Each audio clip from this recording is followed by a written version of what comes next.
তরুণ প্রজন্মের প্রথম ভোট ধানের শীষের পক্ষে স্লোগানে সিরাজগঞ্জের বেলকুচিতে জুলাই আগস্টের গণ অভ্যুত্থানের বর্ষপূর্তি উপলক্ষে বিএনপি ও সহযোগী সংগঠনের উদ্যোগে বিজয় র্যালি ও গণমিছিল অনুষ্ঠিত হয়। ৭ আগস্ট বিকেলে উপজেলার বিভিন্ন ইউনিয়ন থেকে মিছিল নিয়ে আলহাজ সিদ্দিক উচ্চ বিদ্যালয় মাঠে সমাবেত হয়ে সংক্ষিপ্ত সমাবেশ শেষে বিশাল মিছিল পৌরসভার প্রধান সড়ক প্রদক্ষিণ করে। কেন্দ্রীয় বিএনপির যুগ্ম মহাসচিব অ্যাডভোকেট আব্দুস সালাম আজাদ প্রধান অতিথি হিসেবে বক্তব্য দেন।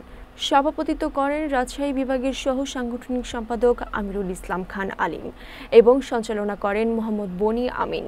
অনুষ্ঠানে জেলা ও উপজেলা বিএনপির তাঁতি দল, স্বেচ্ছাসেবক দল সহ অঙ্গ সংগঠনের নেতাকর্মীরা ও হাজারো মানুষ অংশ নেন।